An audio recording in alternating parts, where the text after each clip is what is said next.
Yeah, I'll react to that, sure. Hey guys, all right, we're doing feature history, War of the Roses. Let's do it. I've gotten a lot of love from English subs, a lot of English subscribers, so I feel like I gotta just learn more about England, all right? The motherland. Let's do it. If you're new to the channel, hello, my name's Connor. Nice to meet you.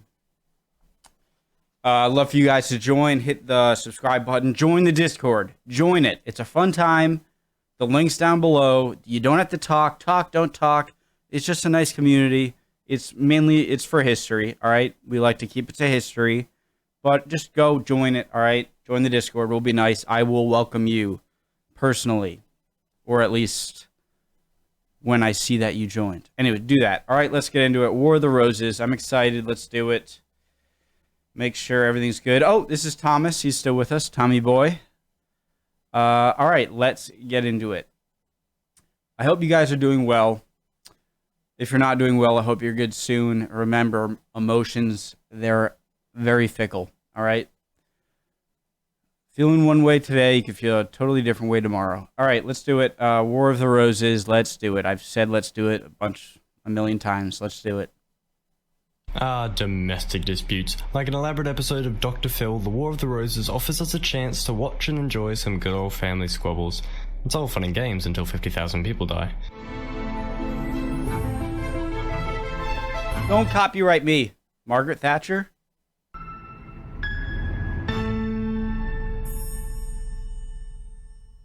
Hello and welcome to Feature History, Hi, featuring the thanks. War of the Roses, an epic century-long civil Okay. war that pitted brother against... Let's get this straight. If you're not ready to learn, get the hell out of here. Nobody wants you, okay? Just leave. Get out. Unless you just want chill, that's fine. But just sit in the back of the class, all right? Now, there's going to be a point where I'm going to stop saying this because I've said it in so many videos, but listen.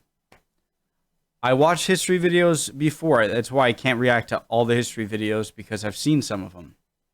I loved learning history through YouTube. And before I made this channel, and when I made this channel, I still want to learn.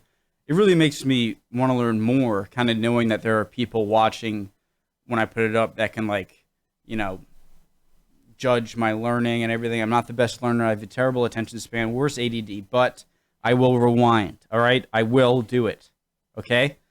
I know it's annoying sometimes when someone... I won't so much pause all the time, but I will do like a... Hold on, I didn't get that. I can't just... This was a huge problem with me in school. Like, I can't just... Like, if I did, I'd be like the kid raising the hand, like, every 10 seconds. Be like, wait, can you repeat that? All right, I'm going to try as hard as I can to pay attention, but I will rewind. I want to learn, okay? Feature History, featuring the War of the Roses, an epic century-long civil war that pitted brother against brother, father against son, and fifth cousin once removed against fifth cousin once removed, all for the grand prize of the English throne, because it was very, very comfortable. It brought dynasties to an end, impacted wars that would change history forever, ended the medieval era, and had two absolutely gorgeous flowers. I hope the edge of your seat is extra cushioned because we're going on a ride of drama. I like it. Our story begins in the late 14th century and carries to the 15th century. These two centuries were characterized in By the way, whoever recommended Feature History to me, just like Epic History TV, I started off with like salmon. Don't worry, I'm not going to pause this much, I promise. I might. No, I won't. Like, I started off like Salmonella History Matters, and I got into a few others. Kings and Generals, great. Eastery's great. Sorry if I don't mention one. Epic History TV is my favorite.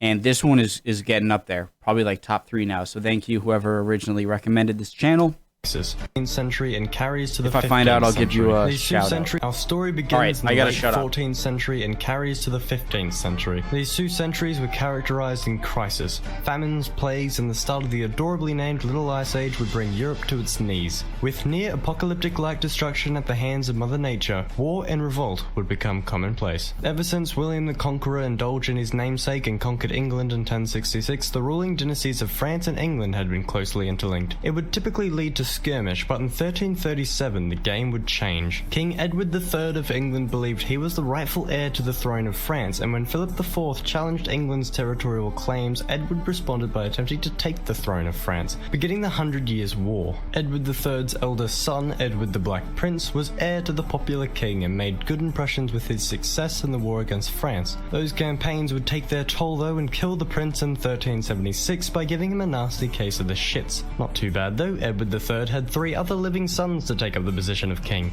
John, Duke of Lancaster, Edmund, Duke of York, and Thomas, Duke of Gloucester. Edward III died a year on from his eldest in 1377, and the throne was left Yeah, I remember this from the Kings and Generals series that I still have to finish. to Edward III died a year on from his eldest in 1377, and the throne was left to Richard II, the son of the Black Prince, passing an entire generation and posing a middle finger to the sons. Richard was 10 when he took on the family business, and the sons deemed him maybe not the best choice for this kind of thing. His reign was considered by most to be the work of a child, which is exactly what it was. As well as not being a favourite with peasantry, he was hated by the nobility. Thomas... Okay, believe it or not, because I did watch that first Kings and Generals episode.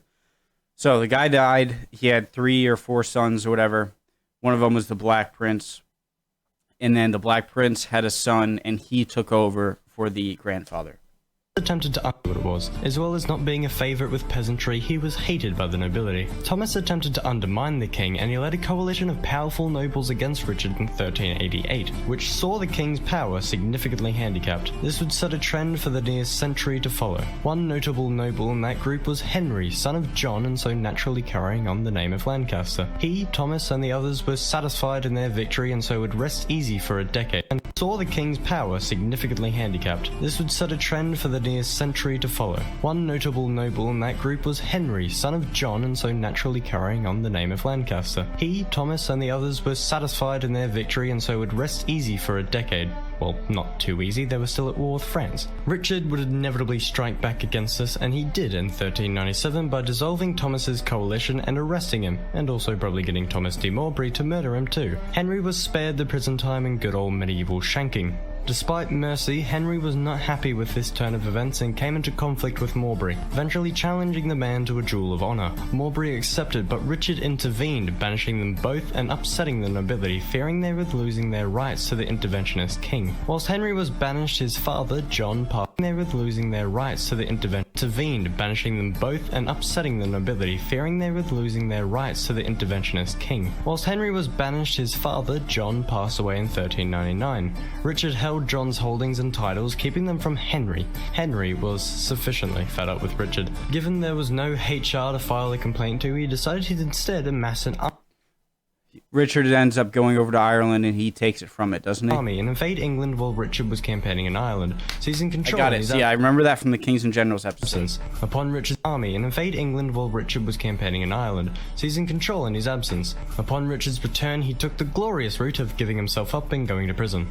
And dying. Henry became King Henry IV, and the Red Rose of Lancaster was established on the throne. Despite minor unrest, Lancaster rule endured, passing on from Henry IV to the Fifth, who then indulged the whole death part of war in 1422, leaving his only impact established on the throne. Despite minor unrest, Lancaster rule endured, passing on from Henry IV to the Fifth, who then indulged the whole death part of war in 1422, leaving his only infant son, Henry VI, to take up the throne. The young boy spent his early years in the regency of several noblemen, most importantly Richard, the Duke of York, the great-grandson of Edward III. When the weak-willed Henry became of age, he was convinced to marry the stunning, beautiful, and power-hungry French Margaret of Anjou. When Margaret arrived at Henry's court, she distrusted York and would constantly attempt to separate Henry from his staunch general. She proposed instead the talents of the Duke of... This is where I got so lost. This is where I got lost and I just like gave up on the Kings and Generals War of the Roses. Okay.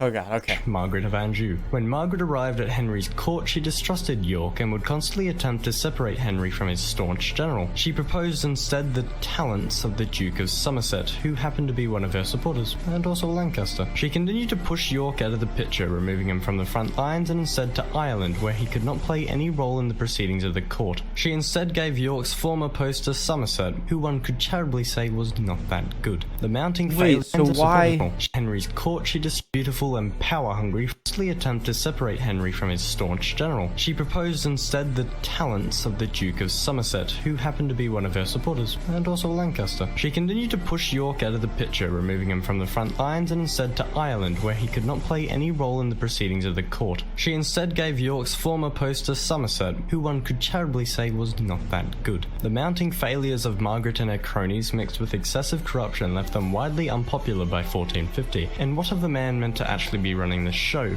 Henry was viewed as beyond incompetent. York would return and prematurely march on London, demanding for Somerset's imprisonment. York was imprisoned until he would finally humble himself before the court and swear loyalty to Henry in 1453. Civil discontent grew to uncontrollable levels, and those responsible would have York was imprisoned until he would finally humble himself before the court and swear loyalty to Henry in 1453. Civil discontent grew to uncontrollable levels, and those responsible would have to be held as such. York and his Yorkist faction strived for Margaret, Somerset, and their Lancaster accomplices' power to be revoked and their influence removed. I'm gonna have to watch this like 3 more times.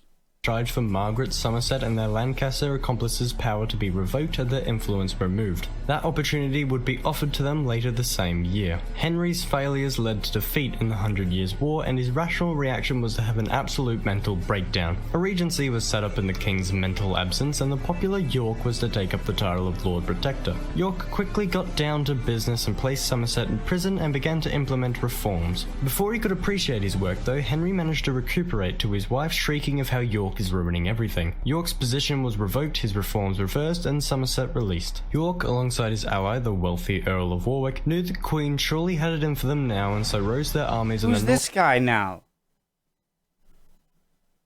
The wealthy Earl of Warwick knew the Queen surely had it in for them now, and so rose their armies in the north of England in hopes of deposing Lancastrian power by force. The War of the Roses would begin on the 22nd of May 1455, when the White Rose of York combated the Red Rose of Lancaster in the First Battle of St. Albans. Lancastrian power by force. I'm not sorry, alright? This is a confusing video. I'm gonna damn rewind when I have to. So rose their armies in the north of England in hopes of deposing Lancastrian power by force. The War of the Roses would begin on the 22nd of May 1455, when the White Rose of York combated the Red Rose of Lancaster in the First Battle of St. Albans.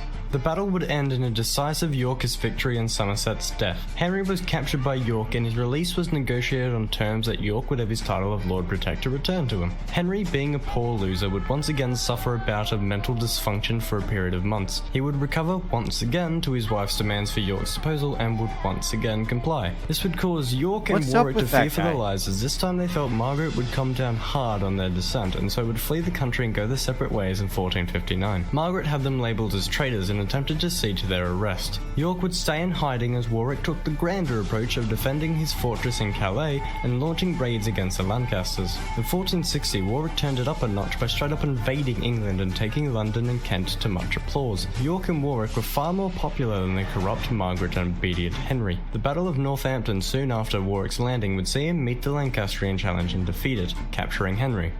Again. York returned to England after Warwick did all the hard stuff so that he could assert his claim to the throne, having himself and his children designated as heir to the throne upon Henry's death. Margaret was livid. The only reason she came to this godforsaken island was for her beautiful child, Prince Edward, to become King Edward. She struck a deal with the King of Scotland for an army, and once she had that army, she raised hell across the counties of England. York and his second eldest Edmund met their end at the end of a pike when attempting to face Margaret Scots in the Battle of Wakefield in late 1460. She continued her campaign southward, beating back Warwick in the Second Battle of St. Albans and discovering her husband sitting quietly beneath a tree. After achieving the bargaining peace that was her What is he doing? Discovering her husband sitting quietly beneath a tree. After achieving the bargaining peace that was her husband, she retreated to the north to consolidate, leaving London without any king. The late York's eldest, Edward, would meet with Warwick and his surviving men and enter London. The Bishop of London would talk with the boy and then ask the people of London for their judgment. The crowds would shout back, King Edward. As de facto King, Edward IV's goal was to remove Henry from power. He and Warwick would pursue Margaret's army and meet them outside York in the Battle of Towton on the 29th of March 1461. They fought a brutal battle accompanied by a blizzard and a dramatic narrative of revenge. In the end, 28,000 men lay dead and Edward stood the victor. It appeared as if Edward had 28,000 men lay dead and Edward stood the victor. It appeared as if Edward had finally ended the War of the Roses in a Yorkist victory. But if that was so, I'd be rolling pictures now and talking about how the war was significant or some faff, but I'm not. Warwick started negotiations for Edward's marriage. The war was significant or some faff, but I'm not. Warwick started negotiations for Edward's marriage to a French princess early, seeking to secure power for Edward. He was betrayed to discover that Edward had fallen in love with a widow and married her in secret. Warwick knew that Edward was far too ignorant of politics and deemed that he must right the wrong he had made. He threw away his ties to the Yorks and decided to instead side with the Lancasters. Warwick reached out to Edward's envious brother, George, and sailed to France to create an allegiance with his former... Is this what I've never been a Game of Thrones fan, but I hear it's confusing. Just in college, a few of my friends loved it, and so I saw a few scenes, but I never... He threw away his ties to the Yorks and decided to instead side with the Lancasters. Warwick reached out to Edward's envious brother, George, and sailed to France to create an allegiance with his former mortal enemy, Margaret, on the request of the French king. After multiple marriages and several handshakes, a plot to depose Edward IV was in place. Warwick invaded England in 1470 as Edward attempted to suppress the Lancaster rebellions. Catching his former friend off guard, Edward was forced to flee. He chose to accompany himself with his youngest brother and loyal supporter, Richard, Duke of Gloucester. Warwick decided to now toe the party line and use Henry IV, placing him back on the throne and offending George. George's whole motivation line and use Henry IV. You mean Henry VI? It says Henry VI, does it mean IV? Placing him back on the throne and offending George. George's whole motivation was to take the throne for himself, not to bring back the old guard. Make no mistake, Henry might have been on the throne, but it was Warwick calling the shots. Warwick had England befriend France and was tempted into a war against Burgundy, which proved to be a fatal mistake. Charles of Burgundy would offer the estranged Edward the funds to take back his throne, and so Edward would go to war. Edward invaded in 1471 and would meet his brother George, who would beg for forgiveness. Forgiveness he would be given. Henry, dude. What do you guys call him? Grow some bollocks? Is that what you call him? Take back his throne, and so Edward would go to war. Edward invaded in 1471 and would meet his brother George, who would beg for forgiveness. Forgiveness he would be given. Edward then confronted Warwick's army in thick fog and, using the confusion to his advantage, defeated the outnumbering force in the Battle of Barnet and slaying Warwick. Margaret arrived on the Isle at the very same day only to hear of Warwick's demise. She decided to cast her lot and her men and confront Edward in the Battle of Tewkesbury. Edward proved the superior commander. Prince Edward, the cruel child, was killed and his mother taken captive by the Yorks. It was only by a ransom paid by the French king would she return home. The father would meet the same fate as the son. Henry VI was murdered soon after the battle, finally removing the Lancaster problem. York power was restored and the War of the Roses has finally ended in a Yorkist psych. Whilst the remainder of Edward's rule was fine, the problem of succession were bound to crop up. Upon Edward's sudden death in 1483, his son's succession was prevented by Edward's once loyal brother, Richard. See, there was a point to me mentioning him. Richard claimed that due to Edward's secret marriage, none of his children were legitimate, and so had the princes conveniently disappear so he could sit his behind on the throne of England. Richard III's mad and blatant power grab shocked onlookers, but surely no one remained to challenge his claim. That was the case until the discovery of Henry Tudor, a Lancastrian descendant of Edward. That was the case until the discovery of Henry Tudor, a Lancastrian descendant of Edward III, raised in exile on the sunny shores of France. Henry would cross the Channel in 1485 and confront the defrauding king in the Battle of Bosworth Field. Henry managed to defeat Richard's superior army and killed the man himself, leaving Henry the only one to claim the throne. To extend the olive branch, or to stop a bloody rebellion, the throne was on a helmet? The only one to claim the throne. To extend the olive branch, or to stop a bloody rebellion, probably the latter, same thing. He would marry the daughter of Edward IV, finally uniting the two roses to become the House of Tudor and bringing a little bit of peace to a tiny old island called Britain. With the end of the war also brought an end to the medieval era in England. The power shift caused by the Black Death in part had finally ceased, and England became far more centralised under Henry VII. Henry's dynasty would pave the way for the English Reformation and the unification of England and Scotland under James I. Some say the significance of the War of the Roses is exaggerated, and the war really meant very little in the grand scheme of it all, and to them I say... So that's that. Episode...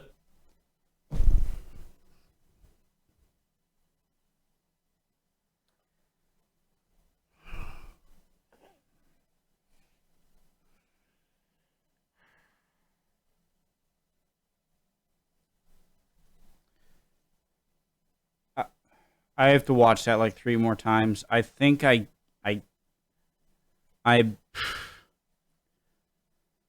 all right, I'll see you guys next time. I have to learn more about that. I'll see you guys next time. That was a journey. Yeah, see you guys.